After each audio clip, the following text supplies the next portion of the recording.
Today, I'm going to revise Partnership Act. Partnership Act is one of the biggest and most important chapter in business laws in CA Foundation. Before moving ahead with partnership of course copy note से मैं revise कराऊंगा. 50 pages के copy note से full detailed है, उससे हम लोग revise करेंगे. लेकिन पहले मैं एक बार एक समरी दिखा देता हूँ. पार्टनरशिप एक्ट को ना आईसीएआई ने 3 यूनिट्स में डिवाइड किया है. यूनिट 1 नेचर ऑफ पार्टनरशिप, उसमें ये 6 टॉपिक्स है जो हम लोग रिवाइज करने वाले हैं. This the whole syllabus. तो जब जब रिवाइज करेंगे ना, आके यहाँ पे टिक कर देंगे. फॉर इंस्टेंस, मैंने डेफिनेशन रिवाइज कराया, मोड ऑफ डिटरमाइनिंग पार्टनरशिप कराया, कुछ भी कराएंगे टिक करते जाएंगे. तो इससे एक ट्रैक बना रहेगा. इसकी सबसे ज्यादा जरूरत स्टूडेंट को यूनिट 2 में पड़ेगी. यूनिट 2 में बहुत बहुत बहुत सारे टॉपिक्स हैं. यूनिट 2 सबसे बड़ा है पार्टनरशिप में, रिलेशन ऑफ पार्टनर्स. ये देखो, इसमें लाइन से दन दनादन दन टॉपिक्स हैं सारे. तो उससे क्या होता है, जब जितना हम लोग रिवाइज करते जाएंगे उतना हम लोग टक टक टक टक टिक करते जाएंगे, तो ट्रैक बना रहेगा. So let us first start with unit 1 nature of partnership. इसमें हम लोग क्या क्या सीखने जा रहे हैं. डेफिनेशन ऑफ कोर्स, एक सेक्शन नंबर 4 है डेफिनेशन का, वो सीखेंगे, इंपॉर्टेंट है. Number 2 mode of determining partnership, section 6, ये भी महा इंपॉर्टेंट है. वो लोग ना एग्जाम में क्या करते हैं, उल्टे पल्टे टाइप के केसेस दे देते हैं और बताते हैं बताओ ये पार्टनरशिप है कि नहीं है. जैसे दो भाई है, दोनों को ना विरासत में जॉइंट प्रॉपर्टी मिली है जिससे रेंटल इनकम कमा रहे हैं. तो is that partnership? The answer is no. तो अब तो ऐसे नो बोलने से तो नंबर नहीं मिलेगा. हम लोग को क्या करना पड़ेगा, सेक्शन 4 वाला डेफिनेशन और section 6 mode of determining partnership, वो लिखना पड़ेगा, समझाना पड़ेगा, फिर बोलना पड़ेगा नो, ऐसे. तो ये 4 एंड 6 का कॉम्बो पे बहुत क्वेश्चन आता है. फिर है elements of partnership. There are 5 elements of partnership, याद करने के लिए निमोनिक है माँ बाप. फिर types of partnership based on duration, partnership at will and partnership of fix duration based on business, general partnership, particular partnership. फिर आता है पार्टनरशिप डीड, इन राइटिंग होना चाहिए, स्टैंप होना चाहिए, और अगर इमूवेबल प्रॉपर्टी है तो रजिस्ट्रेशन भी होना चाहिए अंडर रजिस्ट्रेशन एक्ट 1908. और टाइप्स ऑफ पार्टनर्स, इसमें 8 टाइप्स ऑफ पार्टनर सीखने को मिलेंगे. तो शुरू करते हैं. इससे पहले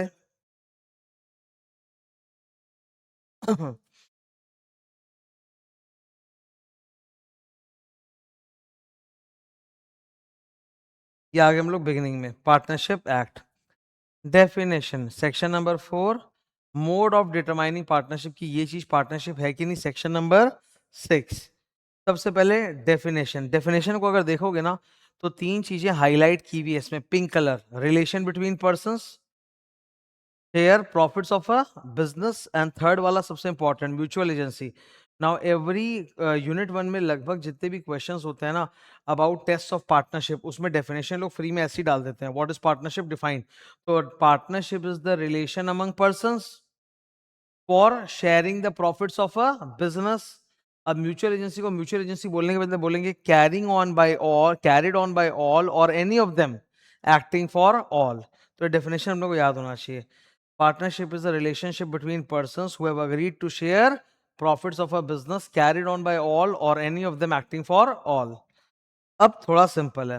mode of determining partnership, there are 3 test, true test of determining partnership. और उसको याद करने के लिए जुमला क्या है, आस्क. ए से एग्रीमेंट होना चाहिए लोगों के बीच में, एस से sharing of profits of business होना चाहिए, सी से कैरिड ऑन बाय ऑल और any of them acting for all. देखा जाए तो ये पूरा का पूरा मोड जो है, ये सेक्शन 6 ये सेक्शन 4 से ही उठाया हुआ है. ओके. इसके आंसर्स कैसे लिखे जाएंगे एग्जाम में, जब भी ये सब टाइप के केस आएंगे ना कि बताओ ये पार्टनरशिप है कि नहीं, तो पहले तो सेक्शन 4 का एक लाइन का डेफिनेशन बोल दो. फिर सेक्शन 6 के मोड ऑफ डिटरमाइनिंग में 3 पॉइंट्स होते हैं ना, आस्क, अग्रीमेंट होना चाहिए, शेयरिंग ऑफ प्रॉफिट्स होना चाहिए of a business and carried on by all और एनी ऑफ देम एक्टिंग, ये लिख दो. फिर जो भी रेलेवेंट टॉपिक आया है उससे मैं कुछ नोट्स दे रहा हूँ नीचे डिस्कस करूंगा, वो डाल दो and then conclusion yes no. ठीक है. ये रहा elements of partnership. How many elements are there? 5. याद करने के लिए, माँ बाप, माँ से म्यूचुअल एजेंसी, बाप बी से बिजनेस होना चाहिए. Partnership is always for profit, not for profit purposes के लिए पार्टनरशिप फर्म नहीं होती है. ए से अग्रीमेंट होना चाहिए आपस में, ए से एसोसिएशन ऑफ 2 और मोर पर्संस, और पी से प्रॉफिट शेयरिंग. इसमें जितने भी उल्ले जुल्ले एक्सप्लेनेशन ना वो यहीं पे आ जाएंगे. Let's do it. सबसे पहले म्यूचुअल एजेंसी. म्यूचुअल एजेंसी का मतलब होता है, एकदम शॉर्ट में बोलूंगा, एक करेगा सब भरेगा.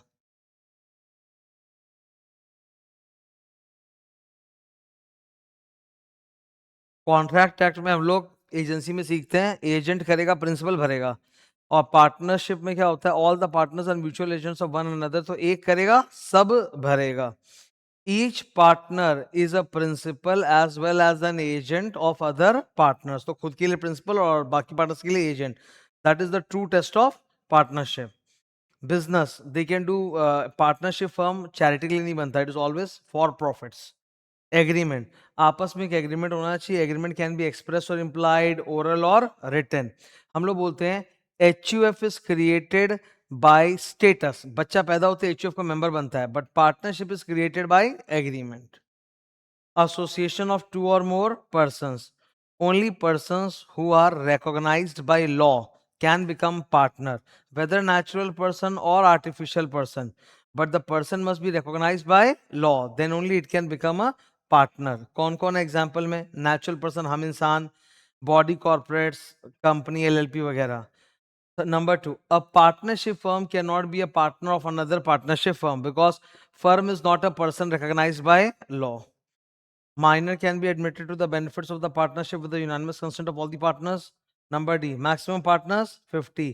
ये मैक्सिमम पार्टनर्स 50 एक्चुअली ना कंपनीज एक्ट में लिखा हुआ है। कंपनीज एक्ट में एक सेक्शन आता है लास्ट में 464, उसमें ये बोला हुआ है कि 50 से ज्यादा अगर लोग आपस में एसोसिएट कर रहे हैं और वो रजिस्टर्ड नहीं है तो उसको इलीगल एसोसिएशन माना जाएगा। अब आप लोग जानते हो पार्टनरशिप में रजिस्ट्रेशन मैंडेटरी नहीं है, तो 50 तक पार्टनर्स है तो चलेगा, वो इलीगल नहीं है, 50 के ऊपर है तो इलीगल हो जाएगा अगर उसको रजिस्टर्ड नहीं कराया तो इसीलिए ये लिमिट है मैक्सिमम पार्टनर्स 50, ये लिमिट कंपनीज लॉ से है। हाँ,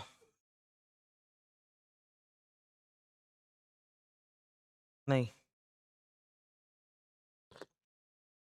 नहीं, वो प्राइवेट कंपनी में 200 मेंबर्स होते हैं, पार्टनरशिप फर्म में कहीं पे भी 200 का कोई लिमिट नहीं है। और एक बात बता देता हूँ, ये जो मैक्सिमम पार्टनर्स 50 आप लोग देख रहे हो ये झूठ है, ये हट चुका है, अमेंडमेंट आ चुका है, पर ये सिलेबस में लिखा के अभी पढ़ाया जा रहा है कि पार्टनरशिप फर्म में मैक्सिमम पार्टनर्स 50, इससे मुझे पढ़ाना पड़ रहा है, वरना ये हट चुका है 50, एक्चुअली में कंपनी लॉ में अमेंडमेंट आ चुका है। पर अब क्या बोले, क्योंकि हम लोग तो आईसीआई के सिलेबस के हिसाब से फॉलो करेंगे, वो बोल रहे हैं मैक्सिमम याद करो तो याद करो 50। प्रॉफिट शेयरिंग एग्रीमेंट्स, आपस में प्रॉफिट शेयरिंग मैंडेटरी है, लॉस शेयरिंग मैंडेटरी नहीं है। यानी हो सकता है कि एग्रीमेंट में लिखा है कि कोई कोई पार्टनर्स है जो सिर्फ प्रॉफिट में शेयर करेंगे, लॉस में नहीं, तो भी चलेगा, उनको बोलते हैं पार्टनर्स फॉर प्रॉफिट्स। ठीक है, लॉस शेयरिंग मैंडेटरी नहीं है, प्रॉफिट शेयरिंग मैंडेटरी है। पॉइंट नंबर 1 2 3 पढ़ लो। Number 1, there must be profit sharing among all partners. Number 2, zero profit sharing allowed नहीं है। नंबर 3, लॉस शेयरिंग जरूरी नहीं है, उनको बोलते हैं partners for profits. Sharing of profit arising from property, मान लो कुछ लोगों के पास जॉइंट प्रॉपर्टी है और उससे रेंटल इनकम आता है जो आपस में डिवाइड करते हैं, तो इसको पार्टनरशिप माना नहीं जाएगा, this is not partnership. Co-owners who share the rent derived from a common land are not partners. Even if ये लोग अगर एक्सपेंसेस भी शेयर करें तो भी पार्टनर्स नहीं बोलेंगे, बिकॉज बेसिकली वो प्रॉपर्टी से रेंट कमा रहे हैं, they are not carrying on any business. इन लोगों के साथ भी आप प्रॉफिट शेयरिंग करते हो पर इनको पार्टनर्स नहीं माना जाएगा बिकॉज ये म्यूचुअल एजेंट नहीं है। सपोज कोई पार्टनर रिटायर कर गया है तो रिटायर होने के बाद भी हमारे एग्रीमेंट में लिखा है कि उसको हम लोग 5% शेयर देते रहेंगे, तो रिटायर होने के बाद भी शेयर दे रहे हैं पर म्यूचुअल एजेंट नहीं है तो पार्टनर नहीं है। वैसे ही हमारा कोई पार्टनर मर गया और हमारे एग्रीमेंट में लिखा है कि विडो और legal heir of a deceased partner को हम लोग 5% देते रहेंगे, देते रहो प्रॉफिट शेयरिंग, पर म्यूचुअल एग्रीमेंट नहीं है। हमारा किसी बैंक या लेंडर के साथ एग्रीमेंट हो गया कि हम लोग अपने प्रॉफिट शेयर में से इतना उनको देते रहेंगे towards the repayment of loan, देते रहो, that is repayment of loan, again that is not, that lender does not become a partner. And one more, employ लोग को भी हो सकता है कि हम प्रॉफिट शेयरिंग दे रहे हैं कि तुम लोग हमारे एम्प्लॉय हो, अगर तुमने अच्छा परफॉर्म किया तो 2% प्रॉफिट शेयरिंग देंगे, but that does not make you a partner, क्योंकि इन चारों केसेस में प्रॉफिट शेयरिंग तो हो रहा है but there is no mutual agency. Heading पढ़ो, sharing of profits without mutual agency, so they are not our partners. इस पे देख लो कितने क्वेश्चंस आए हुए हैं। ठीक है, ये सब तो क्वेश्चन मैंने लिखा कराया था क्लास में। अब बहुत सारे डिफरेंसेस हैं, वो हम बुक से ही तैयार करने हैं। ठीक है, ये दिखा देता हूँ मैं एक बार जस्ट, ये यूनिट 1 पार्टनरशिप है। Difference between partnership and company, partnership and club, partnership and HUF. ठीक है, पार्टनरशिप, को ओनरशिप, पार्टनरशिप एंड एसोसिएशन, ये बुक से हम लोगों ने डिस्कस किया था। और ये एक बार एक ब्रिस्क ओवरव्यू ले सकते हो, एक क्वेश्चन आया आज तक इन पे।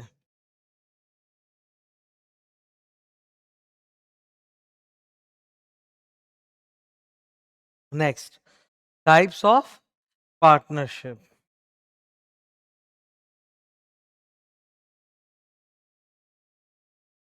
यहाँ तक हम लोगों ने देखो कवर कर लिया है। अब मैं नेक्स्ट में मूव कर रहा हूँ। टाइप्स ऑफ पार्टनरशिप, इसमें 2 कैटेगरी है, based on duration and based on business. Types of partnership based on duration. Right hand side को पहले पढ़ो, क्या लिखा है? Partnership for a fixed duration. ये राइट साइड वाली जो पार्टनरशिप है ना, ये फिक्स पीरियड के लिए बनती है, and upon expiry of the fix period the partnership is dissolved. लेकिन सोच लो कि हम लोगों ने 5 साल के लिए बनाया था पार्टनरशिप फॉर फिक्स पीरियड, 5 साल खत्म होने के बाद वो ऑटोमेटिकली बंद हो जाता है, लेकिन 5 साल होने के बाद भी अगर हम लोग बिजनेस कैरी ऑन कर रहे हैं, then it is converted into a partnership at will. It is deemed to become a partnership at will, क्योंकि आप तो ड्यूरेशन के बाद बंद भी नहीं कर रहे हो। 3 पॉइंट्स है देखो जो मैंने अभी डिस्कस किया है उस तरह, 1 2 3। अब what is partnership at will? Basically partnership at will का मतलब जिसका कोई फिक्स ड्यूरेशन नहीं है। जब हमारा मन होगा, जब तक हमारा मन होगा, तब तक हम लोग उस पार्टनरशिप को कैरी ऑन करते रहेंगे, as long as we want. Such a partnership at will can be dissolved if one of the partners gives a notice of dissolution to all the other partners of his intention to dissolve the firm. तब जाके बंद होगा, वरना नहीं। तो ये basically इसमें कोई डिफाइंड ड्यूरेशन नहीं होता। लुक एट दिस, जो भी मैंने बोला एक बार पढ़ लो।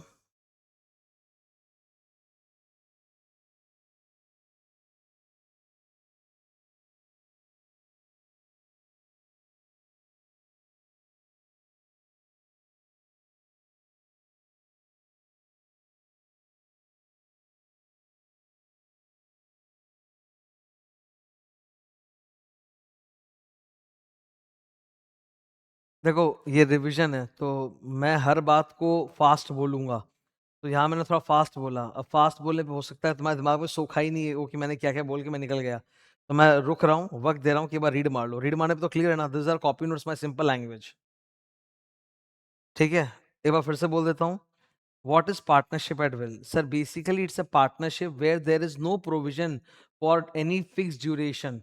So yani this partnership will continue as long as we want, and if you want to dissolve, one of the partners will send a notice to all the other partners of his intention to dissolve the firm. Then it will be dissolved.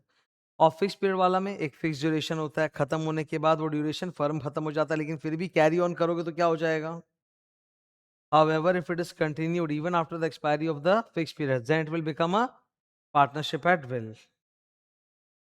ऐसे ही types of partnership based on business. General partnership मतलब कोई fix business के लिए नहीं बने, we can do any business and for any period, general partnership. Okay. और particular partnership is a partnership which is created for a particular adventure business और undertaking, and as soon as that business adventure undertaking is completed, the partnership comes to an end. However, even after the completion of the business adventure, you continue it, then it becomes a partnership at will. ठीक है, हो गया। अब next topic क्या है? Partnership deed. अच्छा, partnership deed जो है वो स्टैम्प पेपर में बनता है। स्टैम्प पेपर देखा होगा ना कभी, ऊपर एक 500 1000 रुपए का नोट रहता है और फिर आप लिखते हो, तो स्टैम्प पेपर बनता है, सारे पार्टनर्स लोग साइन करते हैं। ठीक है, partnership deed, it is a document in writing which contains the terms and conditions of the relationship among the partners. ये रिलेशनशिप क्या है? Mutual agency. It should be drafted with care and stamped as per Indian Stamp Act 1899. Now अक्सर क्या होता है, partner लोग जब firm बनाते हैं ना, तो some of the partners contribute property also. तो अगर इस पार्टनरशिप फर्म में किसी पार्टनर ने इमूवेबल प्रॉपर्टी डाला एज अ कैपिटल, क्यों नहीं डाल सकता क्या? A partner can bring money और property into the firm as capital, तो प्रॉपर्टी डाला है, तब उस केस में क्या क्या होना चाहिए? Writing stamped and registered under Indian Registration Act 1908। मिला तो? अच्छा, अब ये लोग इसमें भी क्वेश्चन पूछे हुए 6-7 मार्क का कि पार्टनरशिप डीड में बताओ क्या क्या क्लॉजेस होता है। तो ये लिस्ट बनाई हुई है 12 पॉइंट्स की। जो अच्छे वाले पॉइंट्स है मैं बता देता हूँ, पहले ब्लू कलर पढ़ो। ब्लू कलर, ना ना ना ना ना ना, name of the firm, name of the partner, nature and place of business, duration of the partnership, अगर फिक्स ड्यूरेशन है तो ड्यूरेशन होगा वरना नहीं होगा। Blue colour, admission and retirement provisions of the partner, कौन आएगा कौन जाएगा, क्या प्रोटोकॉल है, and settlement of accounts among the partners after dissolution. Red वाला टिक जो है वो बेसिकली जो हम अकाउंट से सीखते हैं, प्रॉफिट शेयरिंग रेशियो होना चाहिए, कैपिटल होना चाहिए, interest on capital, interest on drawing, interest on partners loan होना चाहिए, रेमुनरेशन टू अ पार्टनर होना चाहिए, ऑल दैट। एक्सपल्शन, 12 नंबर क्या है? एक्सपल्शन। अच्छा, क्या ये जो लिस्ट है ये कंप्लीट लिस्ट है कि आप अपनी तरफ से कुछ एक्स्ट्रा ऐड एंड डिलीट कर सकते हो? कर सकते हो, ठीक है। ये मेरे हाथ का रेड कलर है, पढ़ो हैशटैग।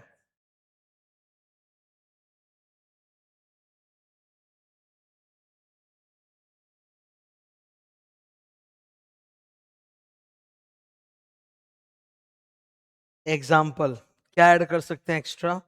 आर्बिट्रेशन, हिंदुस्तान में जितने भी कॉन्ट्रैक्ट्स होते हैं उन सब में आर्बिट्रेशन का प्रोविजन होता है कि नहीं? तो ऐड कर दो कि all disputes among the partner shall be subject to arbitration.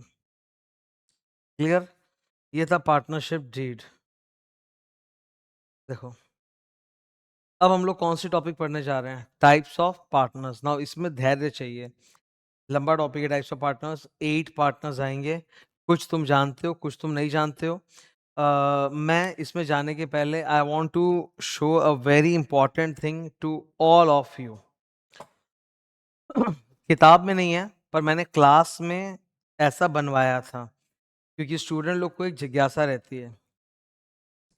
आज अगर कोई पार्टनर रिटायर कर जाए, फर्म को छोड़ दिया, पर दुनिया को पता नहीं है कि ये रिटायर कर गया, तो दुनिया तो यही मान के चल रही कि ये भाई साहब अभी भी पार्टनर है और इनका बहुत अच्छा नाम और रुतबा है और इनके नाम पे फर्म को लोन मिल जाता है।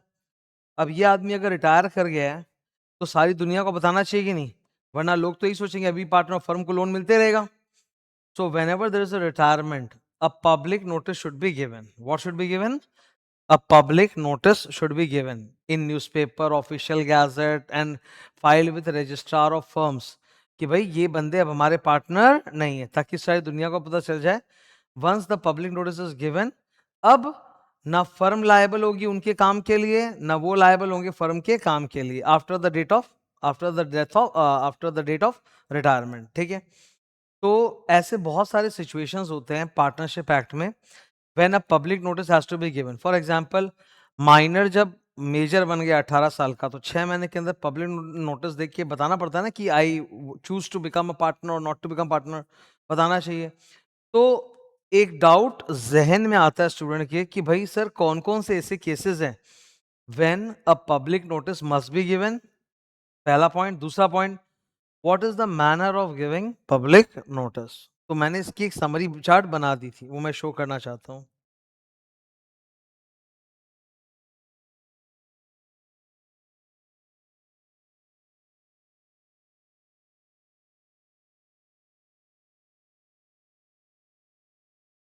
ठीक है, इधर public notice, what are the 4 situations when public notice must be given. Number 1, minor. Minor has attained majority, 18 साल का हो गया, 6 महीने के अंदर पब्लिक नोटिस देना चाहिए और बताना चाहिए whether he elects to become a partner or not. Number 2, जा रहे हो छोड़ के, बता दो यार दुनिया को कि गए। एक्सपल्शन मतलब निकाला गया पार्टनर को, तभी पब्लिक नोटिस दिया जाएगा। डेथ में पब्लिक नोटिस की जरूरत नहीं है। स्लीपिंग पार्टनर अगर रिटायर होता है तो पब्लिक नोटिस की जरूरत नहीं है। स्लीपिंग पार्टनर रिटायर होता है तो पब्लिक नोटिस की जरूरत नहीं है, डेथ में भी जरूरत नहीं है, रेजोल्यूशन ऑफ फर्म में जरूरत है। तो व्हाट आर द 4 केसेस जब हम लोग को चाहिए पब्लिक नोटिस?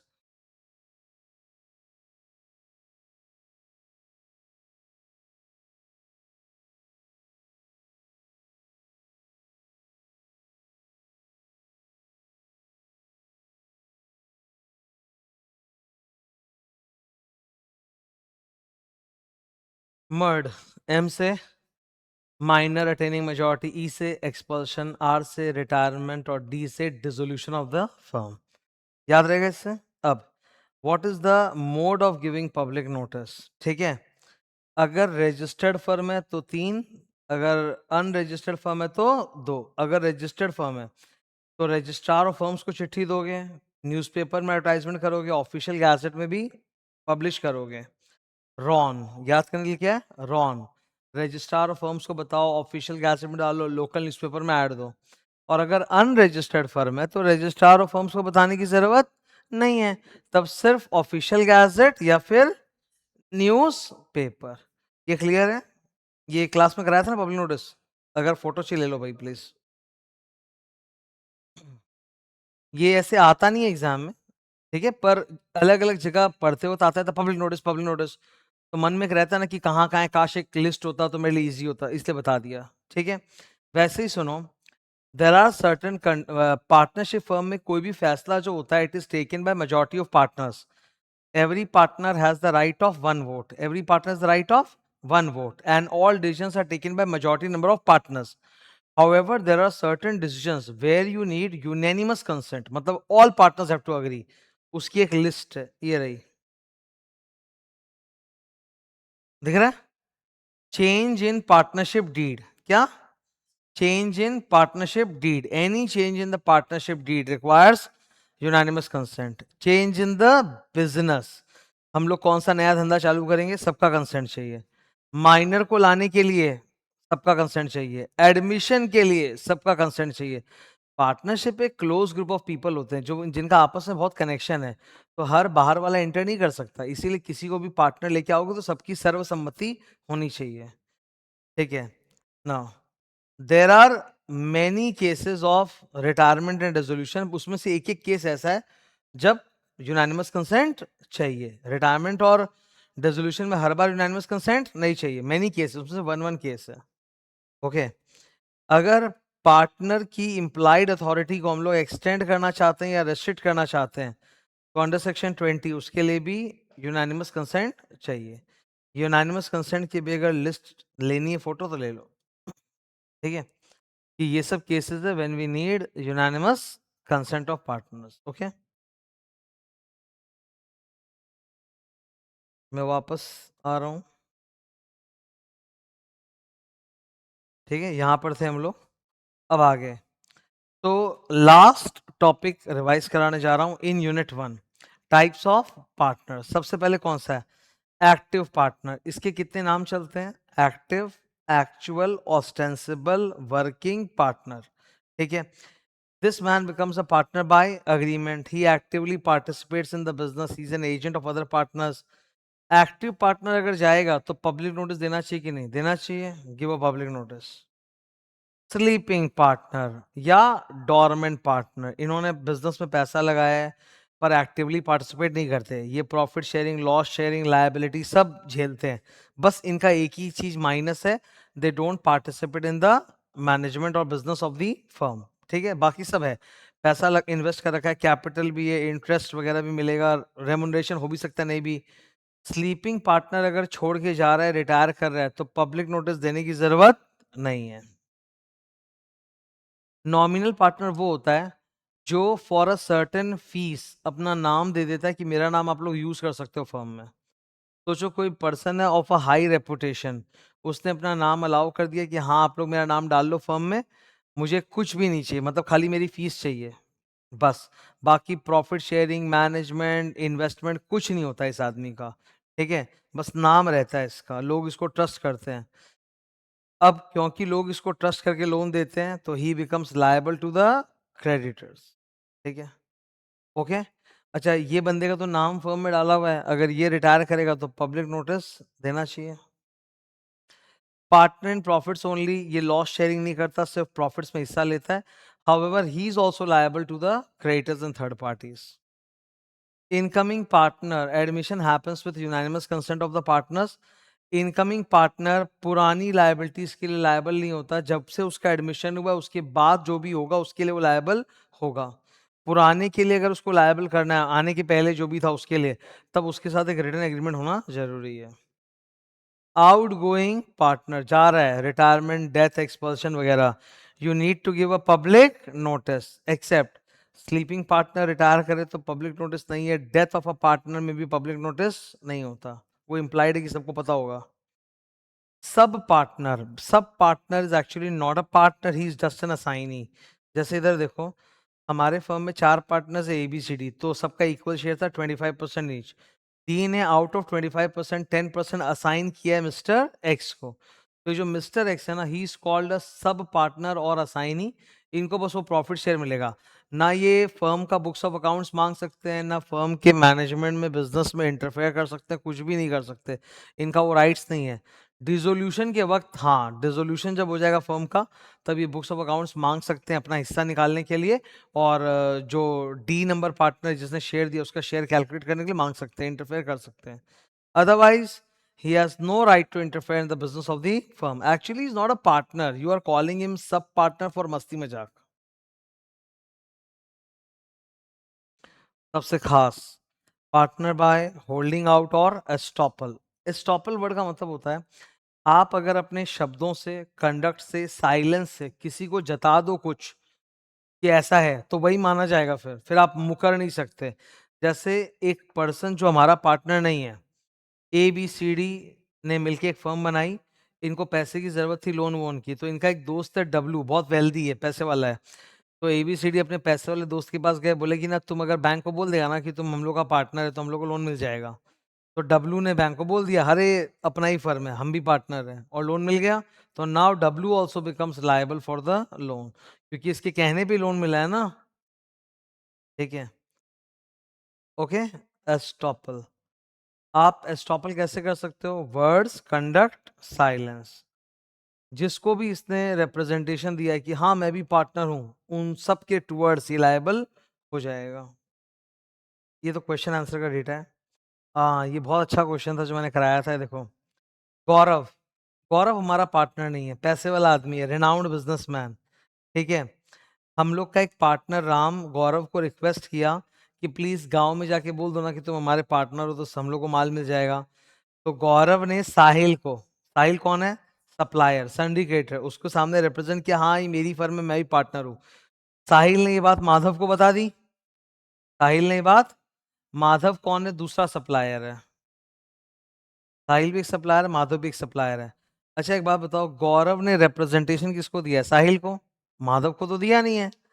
तो Sahil can sue Gaurav, Madhav can not sue Gaurav. इधर अगर मान लो इन दोनों ने, साहिल और माधव ने रॉ मटेरियल सप्लाई किया फर्म को और पेमेंट नहीं आ रहा है, पेमेंट नहीं मिल रहा है, तो उस केस में क्या होगा? Sahil can sue Gaurav for payment but Madhav can not sue, because Gaurav ने कभी भी माधव के सामने वो रिप्रेजेंटेशन नहीं दिया था। इवन अ रिटायरिंग पार्टनर, जब तक वो पब्लिक नोटिस नहीं दे देता तब तक उसको भी पार्टनर बाय स्टॉपल मानते हैं, क्योंकि आज तक सारे लोग यही जानते थे कि तुम भी पार्टनर हो, और अब तुम जा रहे हो तो बताना चाहिए। जब तक नहीं बताओगे तब तक वो लोग आपको पार्टनर ज्यूम करेंगे, पार्टनर बाय स्टॉपल। इस पे क्वेश्चन आंसर्स बनते हैं। ठीक है, that completes our revision of unit one. देखो मैं पहले से एडवांस में बता रहा हूँ, यूनिट वन ना सबको सिंपल लगता है, बिकॉज यूनिट वन का बहुत सारा ज्ञान कहीं ना कहीं 11 12 वगैरह के अकाउंट्स में सुना हुआ रहता है। तो एक तो इजी है, छोटा है, जल्दी पिकअप हो जाता है। लेकिन अब मैं यूनिट टू में जा रहा हूँ, यूनिट वन कराने में मुझे हाफ एन आवर लगा है, पर यूनिट टू में बहुत टाइम लगेगा। यूनिट टू बहुत बड़ा है, बहुत सारे टॉपिक्स आएंगे, नए नवेले टॉपिक्स आएंगे। अराउंड 20 25 पेजेस के नोट्स हैं यूनिट टू के ऊपर। ठीक है, 25 पेजेस इसी पे है, तो इसको मुझे काफ़ी पढ़ाना पड़ेगा। यूनिट टू में बहुत सारे टॉपिक्स हैं, दिखाता हूँ मैं। जस्ट लुक एट दिस, ये लिस्ट चालू हो गया। अच्छा ये टाइप्स ऑफ पार्टनर्स हो गया ना। ठीक है, ये देखो लिस्ट चालू हो गया, देख रहे हो कितनी लंबी लिस्ट है? ये रही यूनिट टू, ये लिस्ट है, इतने सारे टॉपिक्स आएंगे इसमें रिवाइज करने के लिए। तो ये चार्ट बड़ा हेल्प करेगा, मैंने रिवाइज कराने के लिए ये ड्रॉ किया था अभी, कि इससे पता रहता है ओ इतने सारे टॉपिक्स है, तो फिर एक ट्रैक बना रहता है, टक टक टक टक हम लोग करते जाते हैं। ठीक है, बिकॉज क्या होता है ना, रिवीजन में बहुत ज़्यादा पढ़ना पड़ता है, सारे टॉपिक्स पढ़ने पड़ते हैं। तो तुम कुछ भी कर लो, रिवीजन के वक्त दिमाग तो थकेगा ही। एक इतना सारा नॉलेज आप एकदम कम टाइम में अपने दिमाग में घुसाते जा रहे हो, भाई दिमाग का भी तो सर्किट हिलेगा ना। तो ट्रैक बना हुआ रहता है, तो पता रहता है अच्छा और कितना चढ़ना बाकी है ना। वैसा है कि पहाड़ की चढ़ाई कर रहे हो, जैसे सावन के सीजन में वो होता है ना, क्या नाम है, कांवड़ यात्रा होती है, तो पता रहना चाहिए और कितना दूर है, और कितना दूर है, तो पता रहता है। तो वैसे ही ट्रैक में काफी हेल्प हो जाती है। शुरू करते हैं यूनिट टू।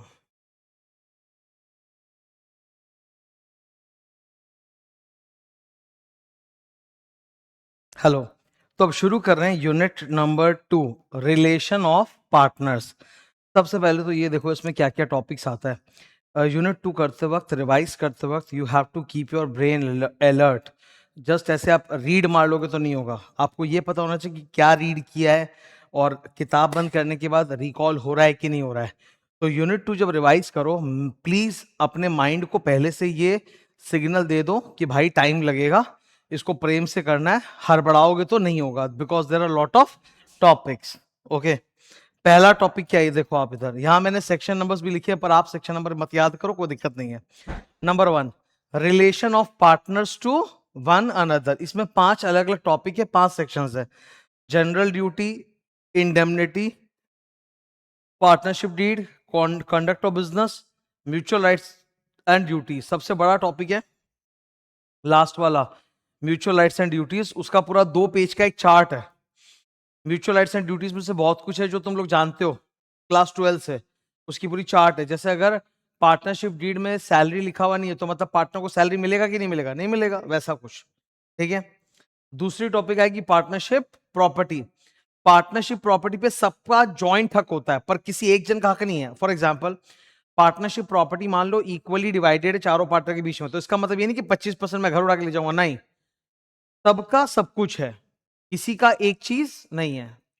इसको बोलते हैं कम्युनिटी ऑफ इंटरेस्ट, मतलब जॉइंट इंटरेस्ट। जैसे सड़क, सड़क हम सब देशवासियों की, नागरिक की है, पर हम ये नहीं बोल सकते सड़क का ये टुकड़ा मेरा है, मैं ले जा रहा हूं घर उठा के। सबका सब कुछ है, पूरी सड़क मेरी भी है, पूरी सड़क तुम्हारी भी है। That is partnership property. एक वर्ड आएगा कम्युनिटी ऑफ इंटरेस्ट, मतलब common interest in the property of the firm. फिर सीक्रेट प्रॉफिट, ये इजी है। R&D after rights and duties, research and development नहीं, rights and duties after reconstitution. Reconstitution का मतलब होता है कोई आया कोई गया वैसा। तो अनलेस अदरवाइज अग्रीड, हम यही मानेंगे कि rights and duties before and after reconstitution of the firm remains same. Mutual agency section number 18 महा इंपॉर्टेंट। इंप्लाइड अथॉरिटी महा इंपॉर्टेंट 19-20। ये इंप्लाइड अथॉरिटी का पूरा चार्ट आएगा एकदम बड़ा सारा कि ये इंप्लाइड अथॉरिटी और ये इंप्लाइड अथॉरिटी के बियॉन्ड है। इंप्लाइड अथॉरिटी को आप ऐड डिलीट कर सकते हो लिस्ट में। इमरजेंसी के केस में एक पार्टनर अपनी अथॉरिटी से एक्सीड कर सकता है टू प्रोटेक्ट द फर्म, उसको बोलते हैं super authority. Acknowledgement by partner, मतलब पार्टनर अगर किसी थर्ड पार्टी के सामने कुछ बोल दे तो वो फर्म के ऊपर बाइंडिंग होगा, if it has been said in the normal course of business. Effect of knowledge of one is equal to knowledge of all, मतलब अगर आप एक्टिव पार्टनर को कोई बात पता है तो इट इज डीम्ड कि पूरे फर्म के सारे पार्टनर्स को बात पता थी। लायबिलिटी टू थर्ड पार्टी, ये बड़ा चार्ट है, रेंज है, इंपॉर्टेंट है। असाइनमेंट, एक पार्टनर ने अपना कोई हिस्सा परसेंटेज किसी और को दे दिया, सब पार्टनर था ना अभी जस्ट यूनिट 1 में, सब पार्टनर की 4 पार्टनर से मेरा 25% हिस्सा, मैंने 10% किसी और को असाइन कर दिया। फिर ये लाल वाले टॉपिक महा महा महा महा महा इंपॉर्टेंट है, तुम भी समझते हो। Admission, retirement, minor partner, expulsion, death, insolvent partner, महा इंपॉर्टेंट टॉपिक्स हैं। ये छोटे छोटे टॉपिक्स हैं, कुछ तो इंपॉर्टेंट नहीं। और ये 2 चार्ट तो मैं पहले ही करा दिया, ठीक है ना, मैंने तुम लोगों को पहले ही बता दिया यूनिट 1 के दौरान ही। यूनानिमस कंसेंट के अलग अलग केसेस होते हैं, पब्लिक नोटिस के 4 केसेस होते हैं, मर्ड। ओके, सो इतने सारे टॉपिक है, लेट्स डू इट। ये आ गया मैं। Unit 2, relation of partners. Relation of partners to one another, 5 topic है एक एक करके। Number 1, general duties of partner, blue colour पढ़ना है। To carry on the business for profit for common good, सबके भले के लिए, ठीक है। उसी में और एक लिखा है टू रेंडर अकाउंट्स, अगर फर्म का कोई भी हिसाब किताब मेरे पास है तो मैं बाकी सब पार्टनर के साथ भी शेयर करूंगा, ठीक है ना। सपोज मान लो I am an active partner, तो क्या क्या ट्रांजैक्शन हो रहे हैं मुझे पता है, बाकी को नहीं पता, तो मुझे जो पता है मैं सबके साथ शेयर करूंगा। टू रेंडर अकाउंट्स मतलब हिसाब देना। इंडेमनीफाई द फर्म, अगर पार्टनर ने कोई गलती की है, फ्रॉड, नेग्लिजेंस कुछ भी, और उससे फर्म को लॉस हुआ है, तो फर्म को जितना लॉस हुआ है पार्टनर अपनी जेब से निकाल के फर्म को देगा, भरपाई करेगा। कॉन्ट्रैक्ट, पार्टनरशिप डीड, पार्टनर्स लोगों के बीच में जो भी म्यूचुअल राइट्स एंड ड्यूटीज है, it should be written in the form of a contract called partnership deed. Partnership deed को अगर कभी भी चेंज करना है तो कौन सा कॉन्सेंट चाहिए, मेजॉरिटी की यूनानिमस कंसेंट। यूनानिमस की लिस्ट में था ये चेंज ऑफ डीड, पहला पॉइंट था चेंज ऑफ पार्टनरशिप डीड, ठीक है। कोई भी पार्टनर जब तक फर्म के अंदर है तब तक वो अलग से कोई और बिजनेस, सिमिलर बिजनेस नहीं करेगा। It is called a non compete. Non compete मतलब जो काम फर्म कर रही वही काम आप अलग से नहीं करोगे, फिर तो आप फर्म के सारे क्लाइंट कस्टमर्स ले जाओगे उठा के, तो ये अलाउड नहीं है। नाउ कॉन्ट्रैक्ट एक्ट 1872 हमें मना करता है that you can not put a restraint on trade. However reasonable restraint डाले जा सकते हैं। तो जब तक एक पार्टनर फर्म का हिस्सा है उस पर रीजनेबल रिस्ट्रेंट डाला जा सकता है ना, कि भाई तुम कहीं और काम नहीं करेगा। It's a valid restraint on trade. ठीक है, जैसे तुम लोग भी आज कहीं अगर जॉब करोगे ना, तो तुम जिस कंपनी में जॉब करोगे ना, वहाँ एक एग्रीमेंट होता है, एम्प्लॉयमेंट एग्रीमेंट। उसमें लिखा हुआ रहता है कि जब तक आप हमारे कंपनी में जॉब करो आप कहीं दूसरी का जॉब नहीं करोगे। तो ये सही है ना, वैलिड रिस्ट्रेंट। तुम बोलोगे नहीं नहीं मेरे पास बहुत एनर्जी है, मैं छुट्टी के दिन करूंगा, रात को सुबह करूंगा। ह्यूमन बींग ही हो, अगर एक जॉब के साथ दूसरा कोई जॉब लोगे तो उसका शरीर पे असर पड़ेगा, दिमाग पे असर पड़ेगा, और पहले वाले जॉब पे तुम्हारी परफॉर्मेंस डाउन हो जाएगी। ये कॉमन सेंस की बात है। ठीक है। Next section number 12, conduct of business. पहला, management. Every partner has the right to take part in the management of the business, management of the firm. Diligent, diligent is opposite of negligent, कि ध्यान से करो, जो कर रहे हो ध्यान से करो। नेग्लिजेंस का उल्टा होता है डिलीजेंट, तो डिलीजेंटली काम करो। वोटिंग, सारे फैसले कैसे लिए जाते हैं? By majority decisions. केवल कुछ फैसले जो कैसे लिए जाते हैं? Unanimous consent. यूनानिमस कंसेंट का लिस्ट अभी पढ़ाया था, लंबा लिस्ट था। Every partner has a right to express his opinion. Every partner has access to books, मतलब बुक्स ऑफ अकाउंट्स मांग सकता है, चेक कर सकता है। डेड पार्टनर, जो डेड पार्टनर होते हैं उसके जो लीगल हेयर्स हैं उनको भी हक है कि बुक्स ऑफ अकाउंट्स मांग सकते हैं अपने पापा का हिस्सा निकालने के लिए। ठीक है। 13, मैंने बोला था ये रिलेशन में सबसे लंबा टॉपिक कौन सा है? 13 आ गया। MRD, mutual rights and duties. ठीक है। ये म्यूचुअल राइट्स एंड ड्यूटीज जो हम लोग लिखे हैं, this is subject to any contrary agreement, मतलब आप चाहो तो पार्टनरशिप डीड को चेंज करके इसके बजाय कुछ और भी फॉलो कर सकते हो। तो रेड कलर का लाइन क्या है? Subject to the contrary between the partners, मतलब अगर आपने आपस में कुछ अलग एग्री किया तो वो वरना ये माना जाएगा। ठीक है। इसमें टोटल कितने पॉइंट्स हैं? 5। 5 से ज्यादा ही है इनफैक्ट। ये देखो, याद करने के लिए क्या बोला? सीरी। टोटल 6 पॉइंट्स हैं। सीरी। आई, आई से बहुत ज्यादा पॉइंट्स है। S, share of profits. R, remuneration. I, interest on capital, interest on advance. Right to be indemnified, indemnify the firm.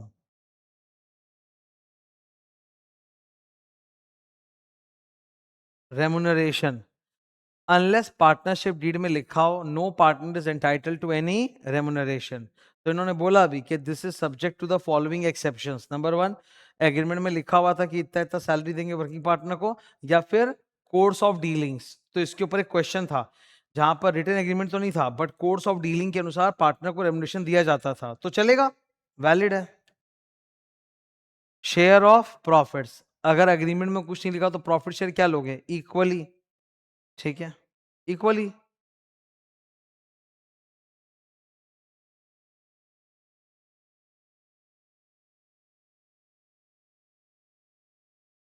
यही तो क्वेश्चन आया था एग्जाम में कि दो पार्टनर्स, ये जो क्वेश्चन नंबर 4 है ये वही तो था कि दो पार्टनर्स पहले से फर्म में काम कर रहे हैं, वो लोग सैलरी उठा रहे हैं। ठीक है। नया पार्टनर आया एडमिशन, तो उसके एग्रीमेंट में लिखा नहीं कि उसको सैलरी कितना मिलेगा, तो वो बोला कि पर आपके फर्म में तो ये परंपरा है कि तुम दोनों उठा रहे हो तो मैं भी उठाऊंगा, तो कोर्स ऑफ डीलिंग में आ गया, वो भी उसको भी मिलेगा रेमुनेशन। इसी पे तो क्वेश्चन नंबर 4 था। ठीक है। Interest on capital, again, unless anything is agreed, interest on capital 0, but this is subject to number 1 express agreement, number 2 practices जो परंपराएं चल रही हैं, and number 3 custom. Number D, interest on advance, partner ने कोई लोन दिया है तो अनलेस एनीथिंग इज मेंशन, हम जानते हैं इंटरेस्ट ऑन एडवांस मिलता है 6% पर एनम। ठीक है। एक साइड नोट है, बड़ा अच्छा है।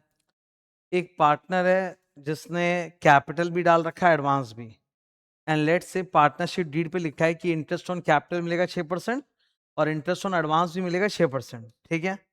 नाउ जिस दिन ये फर्म डिसॉल्व होगी उस दिन तक दोनों इंटरेस्ट मिलेंगे। डिसोल्यूशन के बाद इंटरेस्ट ऑन कैपिटल मिलना बंद हो जाएगा, पर इंटरेस्ट ऑन एडवांस फिर भी मिलता रहेगा जब तक कि पैसा ना चुका दिया जाए। ये रेड कलर पढ़ो। Interest on capital ceases on dissolution, but interest on advance keeps running even after dissolution up to the date of actual payment. Right to be indemnified, अगर एक पार्टनर ने ऑर्डिनरी कोर्स ऑफ बिजनेस में कुछ किया है और उससे बेचारे को नुकसान हो रहा है या उसने पैसा खर्चा किया है तो फर्म इंडेमनिफाई करेगी। वैसे ही अगर इमरजेंसी में पार्टनर अपनी अथॉरिटी से एक्सीड करके कुछ भी किया है but to protect the firm, तो उसने जो भी एक्सपेंसेस या लायबिलिटी इनकर किया है वो फर्म उसको इंडेमनिफाई करेगी। जायज बात है। इंडेमनिफाई द फर्म, अगर पार्टनर के ओमिशन और नेग्लिजेंस से फर्म को लॉस हुआ है तो पार्टनर विल इंडेमनिफाई द फर्म। पहली टॉपिक खत्म होती है। नेक्स्ट, अब हम लोग काफी देर बाद यहाँ पे आएंगे बहुत सारे टॉपिक्स करने के बाद। तो नेक्स्ट टॉपिक है पार्टनरशिप प्रॉपर्टी। ये पार्टनरशिप प्रॉपर्टी है। ये फर्म है, चारों पार्टनर है, चारों पार्टनर ने 1-1 करोड़ कैश दिया है, इसके अलावा मशीन और लैंड दिया है। उनकी वैल्यू कितनी है? ए ने 1 करोड़ रुपया कैश, सब ने 1-1 करोड़ रुपया कैश तो दिया ही है। ए ने मशीन दिया है जिसकी वैल्यू है 1 करोड़, बी ने मशीन दिया है जिसकी वैल्यू है 2 करोड़, फिर लैंड 1 करोड़, फिर लैंड 2 करोड़, कुल मिला के फर्म की टोटल कैपिटल कितनी हो गई? 10 करोड़। तो फर्म की प्रॉपर्टी यानी कि पार्टनरशिप प्रॉपर्टी किन चीजों से बनती है? 3 चीजों से। Capital contribution of the partners, फिर कम फर्म को जो भी प्रॉफिट होता है फ्यूचर में उससे जो प्रॉपर्टी खरीदेगा वो, एंड गुडविल। 3 चीज से मिलकर बनता है। ये देखो इधर, the partner the partnership property, जिसको जॉइंट स्टॉक भी बोला जाता है, कॉमन स्टॉक भी बोला जाता है, comprises of 3 assets. Third number क्या है? गुडविल। सेकंड नंबर क्या है? ऑल परी, परी मतलब प्रॉपर्टी राइट्स और interest acquired or purchased by the firm out of profits. And number 1, all pari bought as capital contribution by the partners. तो firm में एसेट्स कहां से आता है? कैपिटल कंट्रीब्यूशन, या प्रॉफिट से खरीदा, या गुडविल, ये जोड़ के ही आता है। ठीक है, ऊपर। तो हमारा कैपिटल कंट्रीब्यूशन चारों पार्टनर कितना था? 10 करोड़। इसके अलावा फर्म ने प्रॉफिट कमाया 5 करोड़ और उससे 2 असेट और खरीद लिया, लैंड 3 लैंड 4। तो अब फर्म का प्रॉपर्टी कितना हो गया? 10 करोड़ प्लस 2 प्लस 3 15 करोड़, और 1 करोड़ का गुडविल भी खड़ा हो चुका, तो 16 करोड़। ठीक है ना, ये एग्जाम्पल था। अच्छा, हम अभी एक है, ये था पार्टनरशिप प्रॉपर्टी। अब मैं पढ़ा रहा हूं सेपरेट प्रॉपर्टी। पार्टनर ए जो है उसने अपने घर से एक मशीन लाया है, मशीन 3। वो बोला है यूज कर लो पर मैं कंट्रीब्यूट नहीं कर रहा हूं। तो मशीन 3 फर्म में रखा हुआ है, ग्रीन कलर का, यूज भी हो रहा है। Is it a part of partnership property? No, it is a separate property of partner A, क्योंकि उसने ये जो मशीन लाया ना, इसके लिए उसकी कैपिटल को आपने क्रेडिट नहीं किया है। तो it's a separate property of partner A. अब कल को ये फर्म अगर बंद होती है तो लिक्विडेटर आएगा।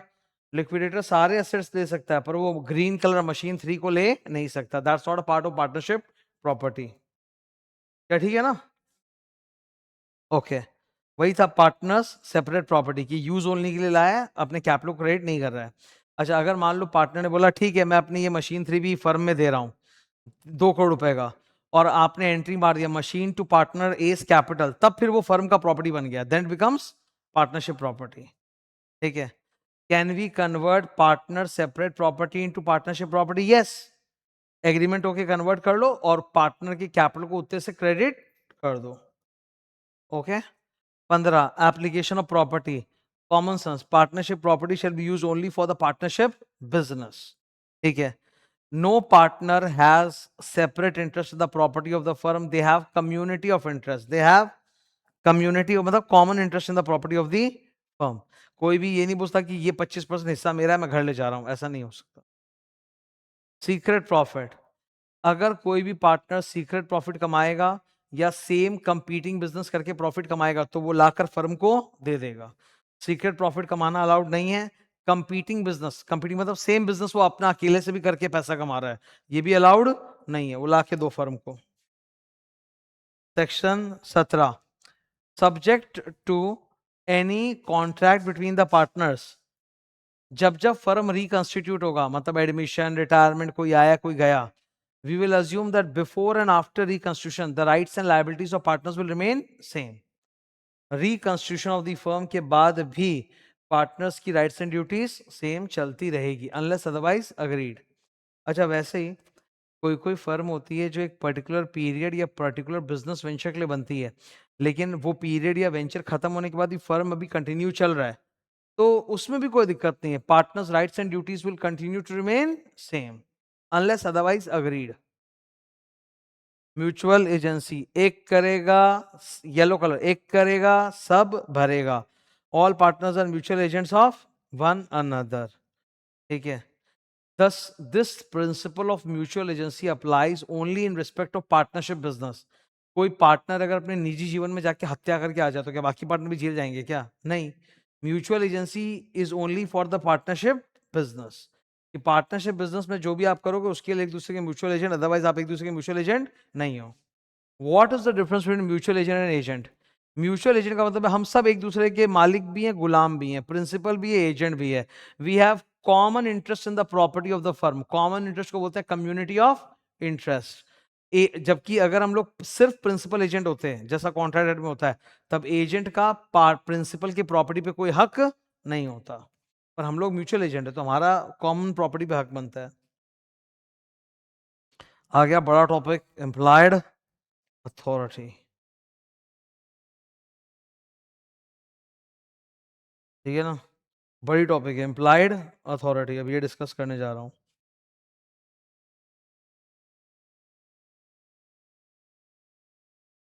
पहले लेफ्ट साइड पढ़ो। लेफ्ट साइड में जो 7 ट्रांजैक्शंस लिखे हुए हैं, जब आप पढ़ोगे तो आपको फील होगा सर ये तो नॉर्मल बिजनेस ट्रांजैक्शंस है, ये करने का पावर तो पार्टनर के पास होना ही चाहिए वरना वो काम कैसे होगा। आज मैं अगर पार्टनर हूं तो मेरे पास ये 7 ट्रांजैक्शन जो बिजनेस के लिए जरूरी ये करने का तो अथॉरिटी मेरे पास होना ही चाहिए।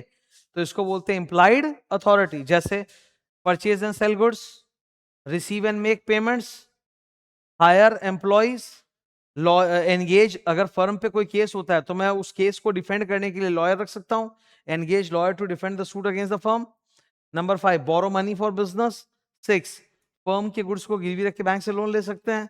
7, negotiable instrument draw accept endorse कर सकते हैं। All these are common. Red color. In the absence of any partnership deed, it is assumed that a partner has all the above implied authority to act in the course of business. और वो जो भी करेगा उसके लिए firm bound होगा। Implied authority को आप एक्सप्रेस अथॉरिटी बना सकते हो by writing it in the partnership deed. जैसे अगर ये 7 ट्रांजैक्शन को हमने पार्टनरशिप डीड में लिख ही दिया तब ये इम्प्लाइड है कि एक्सप्रेस अथॉरिटी है, एक्सप्रेस अथॉरिटी है। आप लोग चाहो तो इस साथ में कुछ और भी ऐड कर सकते हो, ऐड या डिलीट कर सकते हो। Partners can add more acts in addition to the above in partnership deed. अब what is beyond authority? अब हमारे पास अगेन 7 पॉइंट्स का लिस्ट आएगा। These are not implied authority, they are beyond implied authority. इन चीजों का पावर पार्टनर के पास नहीं होता। अगर आप पार्टनर को ये पावर देना चाहते हो तो आपको एग्रीमेंट में लिखना पड़ेगा। निमोनिक के याद करने के लिए ABC water, ABC A arbitration, submit a dispute to arbitration. कोई लीगल केस हो रहा है तो कोर्ट में जाने के बदले अपने मर्जी से एक पार्टनर आर्बिट्रेशन में डाल रहा है, नहीं, सबसे पूछ के डालना पड़ेगा, ठीक है। Open bank account in own name, अरे बैंक अकाउंट फर्म के नाम पे होना चाहिए, ओन नेम पे नहीं। कॉम्प्रोमाइज, अगर आज कोई कोर्ट केस चल रहा है फर्म का तो बिना बाकी पार्टनर से पूछे उसमें सेटलमेंट कर लिया, out of the court, compromise कर लिया। फर्म ने एक सूट फाइल किया था, विदड्रॉ कर लिया। Water, withdraw the suit. A, firm के खिलाफ जो केस चल रहा था उसमें बिना बाकी पार्टनर से पूछे अपनी गलती मान ली, अमाउंट कबूल कर लिया कि हम लोग इतना क्लेम का पैसा दे देंगे, एडमिटेड लायबिलिटी, ठीक है। फर्म के बाकी पार्टनर से बिना पूछे इमोरल प्रॉपर्टी अक्वायर कर लिया या डिस्पोज कर दिया, सेल कर दिया। लास्ट, फर्म के बिहाफ में किसी दूसरे पार्टनरशिप फर्म में एंट्री कर लिया, तो ये भी बाकी पार्टनर्स की सहमति के आप, you cannot represent the partnership firm and become a partner of another firm without the consent of other partners. Enter into partnership on behalf of the firm.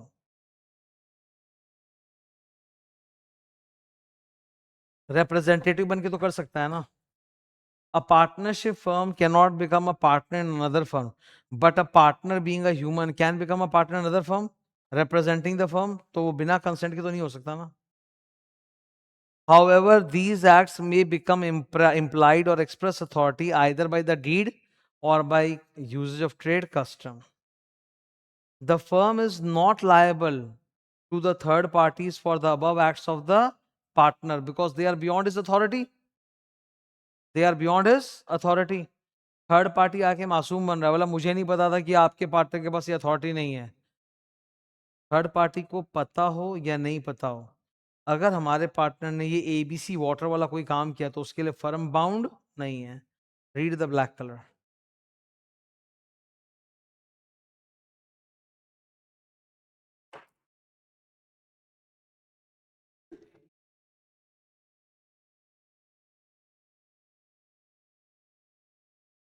A partner against firm is not liable. Firm is not liable. ठीक है? Section 19 plus 22 जो हमने ऊपर पढ़ा ना वो यही दो सेक्शन में कंबाइंड पढ़ लो. Section 19. An act of the partner in the ordinary course of business shall bind the firm, and to bind the firm, following two conditions must be satisfied. Number one, the partner has done that act in the name of the firm and with the intention of binding the firm. For example, partner ने sign किया, sign के ऊपर लिखा था for and on behalf of the firm, तो इसका मतलब partner had an intention to bind the firm. तो हम लोग बोलते हैं कि पार्टनर के किए हुए काम के लिए फर्म बाउंड तभी होगा जब तीन चीजें सेटिस्फाई हो जाए. Number one, partner acted in the ordinary course of business in the name of the firm with an intention to bind the firm. ठीक है?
So, what are the three conditions to be fulfilled if the firm is if the act done by the partner binds the firm? मतलब partner का किया हुआ act firm पे binding तभी होगा जब ये तीन कंडीशन सेटिस्फाइड हो जाए. आयरन, there was an intention to bind the firm, it was in ordinary course of business and it was in the name of the firm. Example, जैसे पार्टनर ने साइन करते तो क्या लिखा, for and on behalf of the firm. तो partner had an intention to bind the firm, तभी firm bound होगा. ठीक है?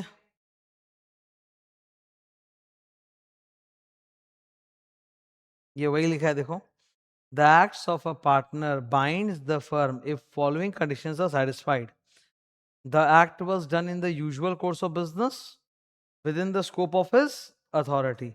जैसे हमारी एक यूजुअल बिजनेस का एग्जांपल, हमारी फर्म साड़ी में डील करती है, तो पार्टनर साड़ी बेच रहा था, that is in the ordinary course of business, and उसके पास गुड्स परचेज और सेल करने का हक तो होता ही है.